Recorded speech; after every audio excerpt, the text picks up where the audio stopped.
हनुमान उपासना के माध्यम से प्रभावी हिंदू संगठन, इस विषय पर श्री कमलेश कटारिया जी हमारा अनुभव कथन यहाँ पर करेंगे। हम उनका परिचय जानकर लेते हैं। श्री कमलेश कटारिया जी सिल्लोड़ छत्रपति संभाजीनगर के निवासी हैं। आप भाजपा के सिल्लोड़ शहर अध्यक्ष भी हैं। आपने संकल्प हिंदू राष्ट्राचा अर्थात संकल्प हिंदू राष्ट्र का इस अभियान का आरंभ किया है। आपके संगठन के द्वारा 100 से भी अधिक गांवों में प्रत्येक शनिवार को हनुमान चालीसा का पाठ किया जाता है और इस माध्यम से आपने 2000 से भी अधिक हिंदुओं का संगठन भी किया है। मैं कमलेश जी से अनुरोध करता हूं कि वे अपना अनुभव कथन करें।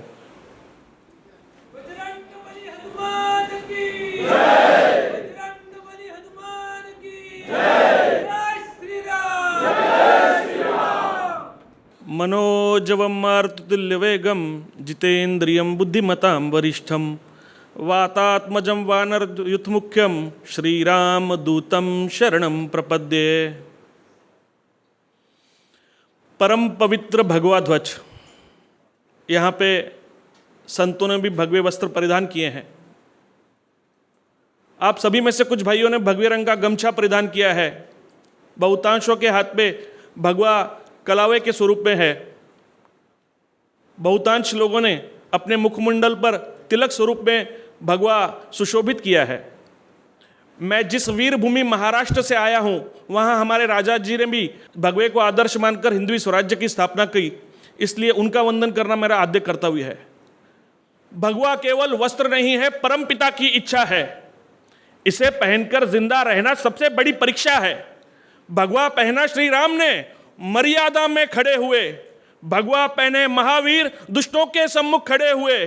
भगवा पहनकर योद्धा जब रण में आ जाता है, दुश्मन पर काल समान बरसता उसको खा जाता है। भगवा थामे जब एक राजा म्लेंचों से टकराता है, हिंदवी स्वराज्य स्थापन कर वो छत्रपति कहलाता है, वो छत्रपति कहलाता है। छत्रपति शिवाजी महाराज की जय। जय भवानी, जय शिवाजी। जय भवानी, जय शिवाजी। पुण्य श्लोक छत्रपति श्री शिवाजी महाराज के श्री चरणों में मैं वंदन करता हूं।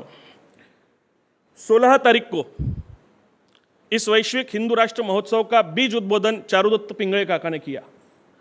तब से अब तक कल 18 सत्र हो चुके थे, यह 19वां सत्र है। इन 7 दिनों में 4 खुले संवाद हुए, 13 विभिन्न गुटों में एक गट चर्चा हुई, 4 पुस्तकों का प्रकाशन हुआ, 5 व्यक्तियों ने अपना मनोगत यहां पर वक्तव्य किया, 3 वक्ताओं ने वीडियो के माध्यम से अपना मैसेज दिया और अब तक 99 वक्ता अपना वक्तव्य कर चुके हैं और मेरा क्रमांक यहां पर 100वां है। मतलब शतक पूर्ति का जो श्रेय है मुझे ही जाता है। मैं ये सब आंकड़े इसलिए बता रहा हूं कि मैं जिनके माध्यम से यहां पे आया हूं, हिंदू जन जागृति के समन्वयक हैं हमारे प्रशांत जी जोएकर, उनको विश्वास नहीं था कि पूरे 7 दिन मैं यहां रुकूंगा। इन आंकड़ों के माध्यम से उनको विश्वास आ गया होगा। मेरा इस महोत्सव में पहला ही वर्ष है। इतना बड़ा आयोजन, इतनी सारी व्यवस्थाएं, विभिन्न देशों, प्रदेशों, संगठनों और क्षेत्रों से आए लोग, ये सब देख के बड़ा प्रभावित हुआ। ये सब देख के मन में विचार आया कि इन सब चीज़ों को किस चीज़ की उपमा दी जा सकती है। बड़ा विचार करने के बाद इन सब चीज़ के लिए एक ही शब्द मेरे दिमाग में आया, गैलेक्सी, यानी आकाश गंगा। जी हाँ, इतने प्रतिभावान, चारित्र संपन्न हिंदुत्व निष्ठों का एकत्रीकरण मतलब गैलेक्सी है। और अपने ज्ञान किरणों से, अपनी आध्यात्मिक उष्मा से साधना पंथ का प्रकाश देने वाले परतपर सदगुरु आठवले जी इस आकाश गंगा के एकमात्र स्वयं प्रकाशित सूर्य है। मैं उनके चरणों में भी वंदन करता हूं। यहां संतजन उपस्थित हैं, सदगुरु उपस्थित हैं। आकाश गंगा में सप्तऋषियों का अपना एक स्थान होता है, अपना एक आकार होता है। इन सारे सप्तऋषियों को भी मैं अपने मंच के माध्यम से उनके चरणों में वंदन करता हूं। जिस तरह अंधेरी रातों में अपना तेजस्वी और अचल रहकर ध्रुव तारा दिशा दर्शन का काम करता है, उसी तरह इस महोत्सव को चारुदत्त पिंगळे काका होंगे, नंद कुमार गोसावी काका होंगे, यहाँ उत्तराधिकारी सिंहबाळ ताई बैठी हैं। ये सारे लोग इस महोत्सव का दिशा दर्शन उत्तर ध्रुव तारे जैसा कर रहे हैं। इन सबके भी चरणों में मैं वंदन करता हूं। सबसे महत्वपूर्ण, जिस तरह सूर्य का प्रकाश महत्वपूर्ण है, उसी तरह चंद्र की शीतलता भी उतनी महत्वपूर्ण है। अपने विनम्र स्वभाव से अपने सद्गुणों से, अपने चरित्र से हम सबकी पिछले 7 दिनों से जो सेवा कर रहे हैं, हिंदू जन जागृति के सारे समन्वयक, सारे साधक, सारे स्वयंसेवक जो भोजन व्यवस्था में होंगे, जो वाहन व्यवस्था में होंगे, जो हम लोग के रुकने की व्यवस्था देख रहे हैं, इन कैमरों के माध्यम से जो हमको पूरे विश्व तक पहुंचा रहे हैं, इन सारे समन्वयक, साधक और स्वयंसेवकों के लिए आप जोरदार तालियां बजा के इनका सम्मान करें, ऐसी मेरी मनपूर्वक इच्छा है।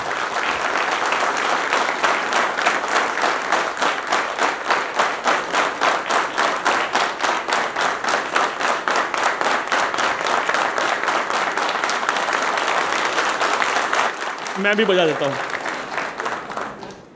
और सबसे महत्वपूर्ण, इस आकाश गंगा के जगमगाते, टिमटिमाते, चमकते हुए अलग अलग प्रांतों से आए, जो इस आकाश गंगा को सुंदर, सुशोभित और सुसज्जित करते हैं, विभिन्न संगठनों से आए सारे कर्तव्यनिष्ठ, हिंदुत्वनिष्ठ, जिनमें एक चमकता तारा हमारे राजा भैया भी हैं, ऐसे सारे चमकते तारे इस आकाश गंगा को सुशोभित करते हैं। मैं आप सबको भी नमन करता हूं।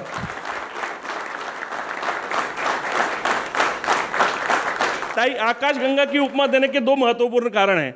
एक तो आप सब लोग का कर्तव्यनिष्ठता, आप लोग की जो कर्म के प्रति आस्था है, वो तो एक महत्वपूर्ण कारण है ही है, पर मेरे जैसे छोटे से गांव से आया हुआ इंसान भी इस आकाश गंगा का छोटा सा हिस्सा बन सकता है, यह मेरा स्वार्थ है उसमें। पिछले 7 दिनों से विविध विषय यहां पर सुने मैंने। मुझे यहां तक लाने में जी प्रशांत जी जुवेकर और संचालन कर रही क्षिप्रा ताई, हमारे संभाजी नगर जिले से आई ताई, इन सब का मैं बहुत आभारी हूं कि इतने बड़े आयोजन का हिस्सा मैं बन सका। पिछले 7 दिन से हम अलग अलग विषयों पर चर्चा सुन रहे हैं। हिंदुओं के सामने राक्षस बनकर खड़े रहे विषय, जैसे धर्मांतरण होगा, लव जिहाद होगा, लैंड जिहाद होगा, रेल जिहाद होगा, हलाल जिहाद होगा, नैरेटिव बिल्डिंग होगा।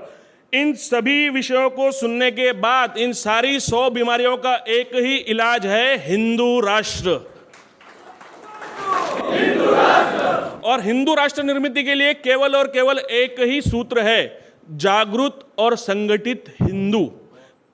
इस विषय पर आप और हम सभी अलग अलग संगठनों के स्तर पे अलग अलग माध्यमों से काम कर ही रहे हैं, इसलिए इसको कैसे करना है, क्या करना है, ये मैं नहीं बताऊंगा। इस विषय पर मार्गदर्शन करने जितनी ना ही मेरी विद्वत्ता है और ना ही मेरा अनुभव है।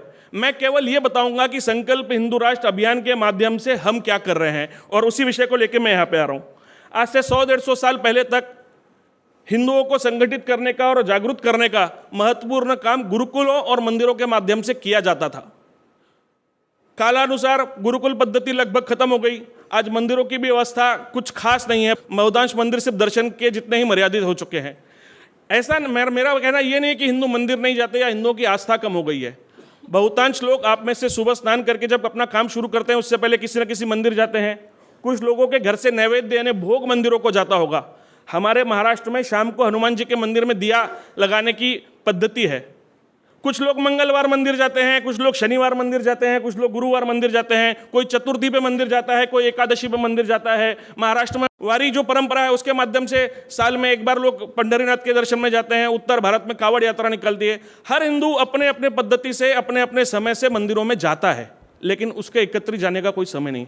इसके विपरीत इस्लाम में देखोगे तो दिन में 5 बार उनका प्रार्थना का समय निश्चित है। अगर आप दिन की प्रार्थना न कर पाओ तो कम से कम सप्ताह में 1 बार आपको जुमे की नमाज करना आप पर नियम है। विश्व में सैकड़ों क्रिश्चियन राष्ट्र हैं, चाहे ऑस्ट्रेलिया हो, अमेरिका हो, कोई भी क्रिश्चियन राष्ट्र हो, वहाँ का क्रिश्चियन हर रविवार को अपनी सामुदायिक प्रार्थना में बिना भूले हाजिर रहता है। ऐसी कोई व्यवस्था अपने पास नहीं है। तो हमने सबसे पहले किया क्या कि सबसे पहले हर शनिवार के दिन नियम बनाया कि हिंदू एकत्रित हो। हिंदुओं को शाम को 7:30 बजे एकत्रित करना चालू किया। अब क्या करना था, एकत्रित तो चालू करना है, कैसे करेंगे, क्या कहाँ करेंगे। कुछ गांव में बड़ा शिव मंदिर है, कुछ गांव में बड़ा श्री कृष्ण जी का मंदिर है, कुछ गांव में अलग अलग मंदिर हैं, कुछ गांव में संतों के मंदिर हैं। लेकिन महाराष्ट्र में कोई ऐसा गांव नहीं जहां हनुमान जी का मंदिर नहीं, इसलिए कॉमन मिनिमम प्रोग्राम में हमने हनुमान जी को चुना। दूसरा एक महत्वपूर्ण विषय था भाषाओं की अड़चन। अगर हम मराठी की कोई आरती ले तो फिर हिंदी भाषिकों को दिक्कत है, इसलिए अवधी एक ऐसी भाषा है। प्रभु रामचंद्र ऊपर से नीचे तक पैदल चले थे, अवधी भाषा यहाँ पे सभी को समझ में आती है, इसलिए हनुमान चालीसा एक ऐसा स्तोत्र है जो सबको समझ में आता है। और एक महत्वपूर्ण विषय था कि लोग तो संगठित कर लेंगे, पर 4-6 सप्ताह के बाद संख्या घटनी चालू हो जाती है। 4-6 सप्ताह के बाद लोग ऊपर नीचे, मतलब हिंदू बोर बड़ा जल्दी हो जाता है। तो फिर इसलिए इसके लिए क्या करना चाहिए, तो हमने एकदम छोटा सा प्रोग्राम बनाया 10 मिनट, 7:30 पे चालू होगा, 7:40 पे खत्म हो जाएगा, 10 मिनट से ज़्यादा हम समय नहीं लेंगे। इस कारण से जो भी व्यापारी है, व्यावसायिक है, वो अपनी दुकान बंद करके 10 मिनट के लिए आ सकता है, विद्यार्थी है तो शिक्षा छोड़ के 10 मिनट के लिए आ सकता है, किसान है तो काम छोड़ के 10 मिनट के लिए आ सकता है, किसी को भूख लगती होगी तो 10 मिनट पहले या 10 मिनट बाद में खाना खा सकता है। इसलिए कॉमन मिनिमम प्रोग्राम शाम को 7:30 बजे और 10 ही मिनट के लिए, 11वां मिनट नहीं। इस तरीके से एकदम कॉमन प्रोग्राम बनाया, सिंपल प्रोग्राम बनाया। अब सभी लोग, आप और हम हिंदुत्वनिष्ठ हैं, हिंदू राष्ट्र की इसमें चालीसा और संकल्प दो ही चीजें होती हैं। हम हिंदू राष्ट्र निर्मित के लिए लोगों को संकल्पबद्ध करते हैं। हमारे यहाँ छत्रपति शिवाजी महाराज ने जब हिंदू स्वराज्य की स्थापना की थी, उससे पहले मावलों को एकत्रित करके संकल्प लिया था। आज भी यार आपके और हमारे घरों में कोई अच्छा काम जब करते हैं तो जो ब्राह्मण होते हैं वो हाथ में पानी और चावल लेके मम आत्मनः श्रुति स्मृति ऐसा संकल्प लेते हैं। मतलब अच्छा काम करने से पहले संकल्प लेने की पद्धत है। तो हम संकल्प लेते हैं हिंदू राष्ट्र निर्मित के लिए और वो चालीसा श्री हनुमान जी के चरणों में समर्पित करते हैं ताकि देश हिंदू राष्ट्र हो। अब ये सब्जेक्ट हो गया। सभी लोग हिंदुत्ववादी नहीं है, सभी लोग को हिंदुत्व के प्रति आस्था नहीं है, हिंदू राष्ट्र निर्मित का ध्येय नहीं है। फिर ऐसे हिंदुओं को मंदिरों तक कैसा लाया जाए, तो उनको हम डबल बोनस देते हैं। हम उनको बताते हैं हनुमान चालीसा के माध्यम से कि भैया आपको अगर आपका बच्चा IAS बनाना है, IPS बनाना है, आपके बच्चे का पढ़ाई में ध्यान नहीं लगता तो आकर 4 हफ्ते बिठा कर देखो, उसमें पहली लाइन है जय हनुमान ज्ञान गुण सागर। अगर आपको लगता है आपके घर में संकट है, पैसा ही नहीं टिक रहा, उसमें एक लाइन है संकट कटे मिटे सब पीड़ा। अगर आपको लगता है आपके घर में रोग है, बीमारियां हैं, एक आ रहा है एक जा रही है, हम उसको बताते हैं भैया नासे रोग हरे सब पीड़ा जपत निरंतर हनुमंत। किसी को नकारात्मक शक्ति का प्रभाव है, भूत पिशाच निकट नहीं आवे महावीर। मतलब आपके आयुष्य के सारे प्रश्नों के उत्तर उस हनुमान चालीसा की 40 लाइनों में है। सिर्फ श्रद्धा से बैठकर आपकी मांगने की इच्छा होनी चाहिए।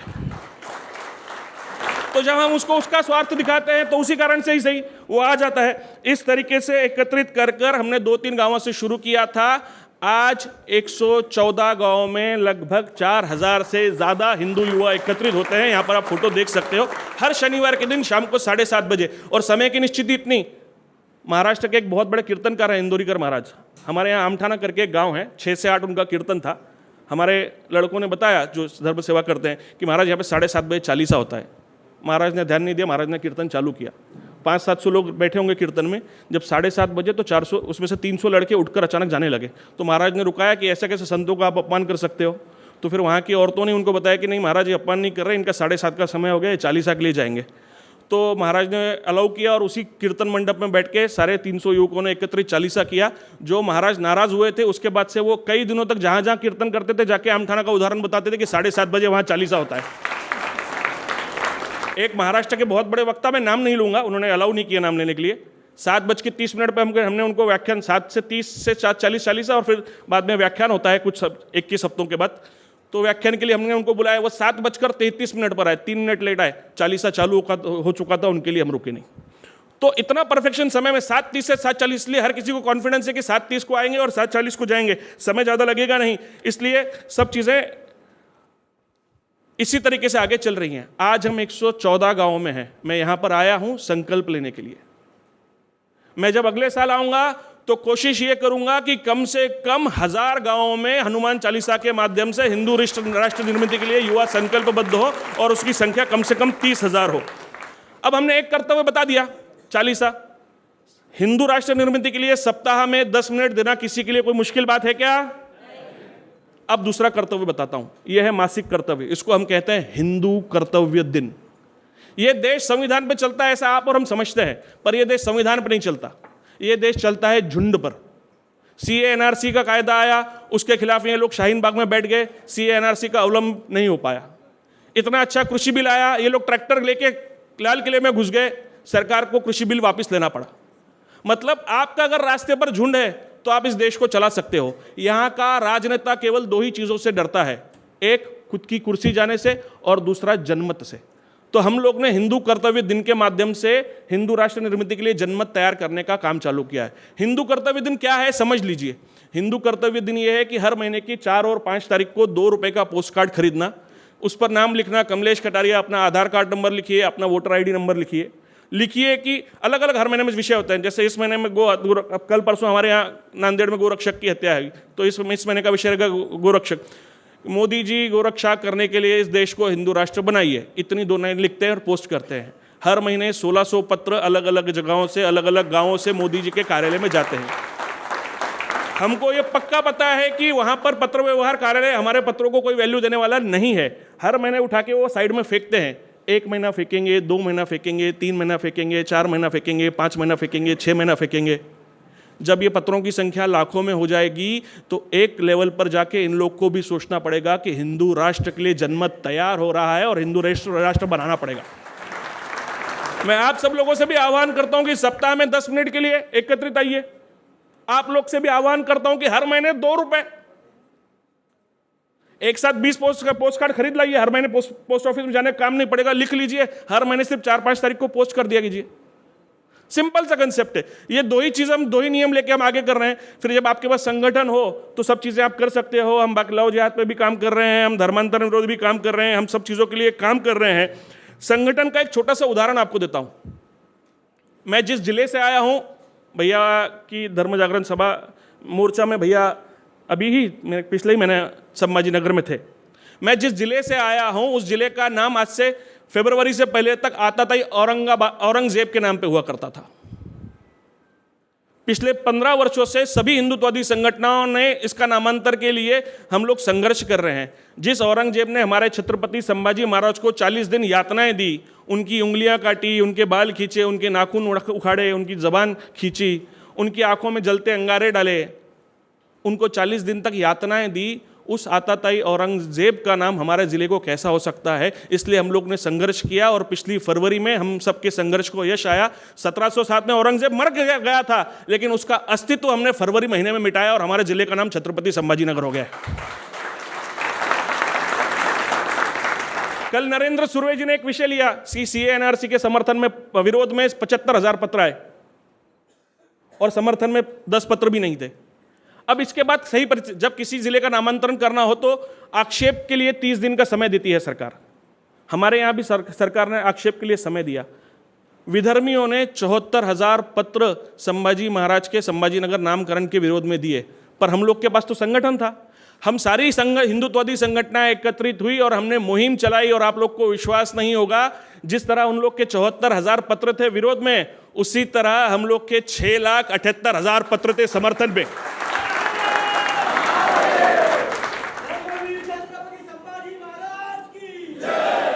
पर विषय यहीं पर रुका नहीं, इसके बाद सही षड्यंत्र चालू हुआ। हमने जिले का नाम बदल दिया, उन लोग ने चौक चौक पर औरंगजेब चौक तैयार करना चालू किया। अब हम लोग फिर से संगठित हैं, संगठित होकर प्रशासन पे दबाव डाल रहे हैं। शिवना करके गांव था, अभी औरंगजेब चौक हुआ था पिछले महीने, हम सब लोग ने उखाड़ दिया। भैया आपके पास वीडियो है, वो प्ले कीजिए। एक्शन और उसका रिएक्शन दोनों देखिएगा।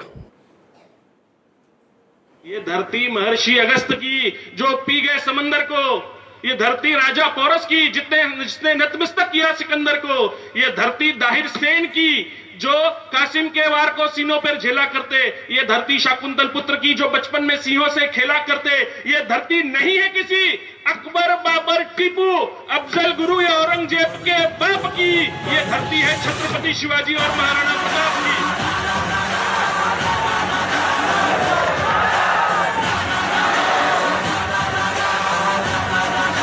ये उस चौक का वीडियो है जहां पे हमने लगवाए थे,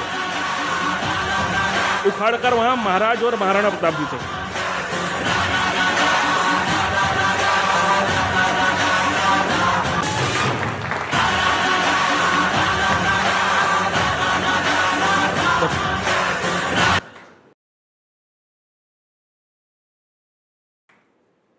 रमेश शिंदे जी ने हेट स्पीच का सब्जेक्ट किया था।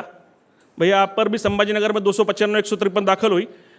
13 मई को ये सभा हुई थी, 15 मई को मेरे ऊपर भी 295 153 हो गए। भैया मैं आपके साथ आ गया।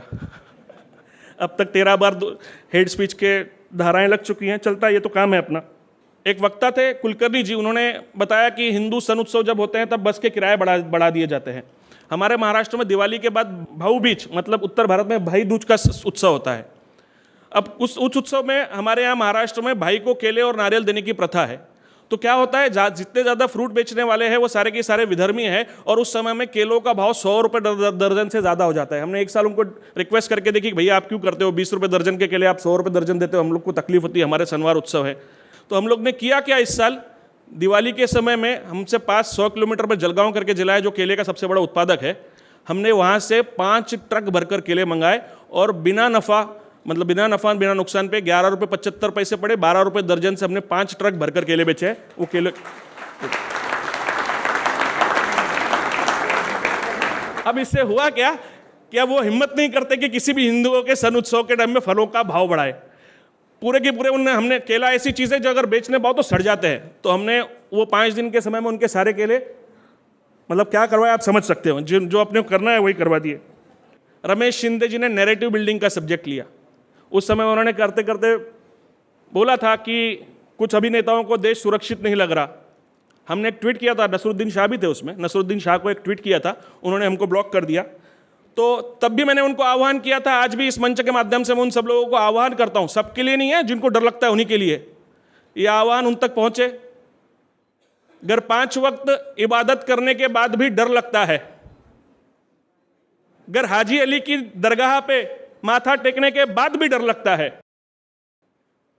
अजमेर शरीफ पर चादर चढ़ाने के बाद भी डर लगता है, इतनी सारी शोहरत दे दी फिर भी डर लगता है, संविधान के नाम पर खुलकर बोलने की आजादी दी फिर भी डर लगता है, आधी रात को कोर्ट के दरवाजे खुलवाए फिर भी डर लगता है, तो मानवता के हक में एक इतिहास गढ़ना चाहिए और ऐसे सब लोगों को अब हनुमान चालीसा पढ़ना चाहिए।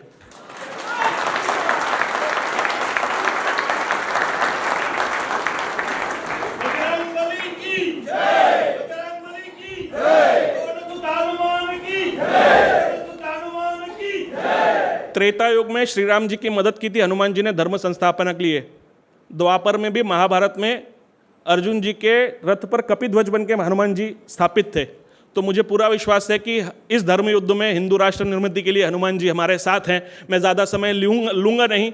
दुनिया चले ना श्री राम के बिना और राम जी चले ना हनुमान के बिना, इसी सूत्र को देखकर हिंदुओं का संगठन कीजिए। आप लोग में से जिसको साप्ताहिक 40 और हिंदू कर्तव्य दिन के बारे में जानकारी चाहिए या अगर आपकी इच्छा है मैं वहाँ पर आऊँ तो निःशुल्क मैं वहाँ देश में कहीं भी जा सकता हूँ। आप मीटिंग अरेंज कीजिए, 10-15 लोगों को बुलाइए, मैं उनको 40 समझाऊंगा, किस तरीके से काम करना है वो समझाऊंगा। और ये संगठन नहीं है, भैया ने परिचय करके देते हुए मुझे संगठन का अध्यक्ष बताया, हम लोग सिर्फ अभियान चलाते हैं। हर संगठन इस अभियान को कर सकता है, हर सप्ताह में हिंदुओं को एकत्रित कर सकता है। अधिक समय नहीं लूँगा। जो कुछ अच्छा था वो गुरुजी का था, जो कुछ बुरा था वो मेरा था। यहीं पे वाणी को विराम देता हूँ। जय हिंदू राष्ट्र।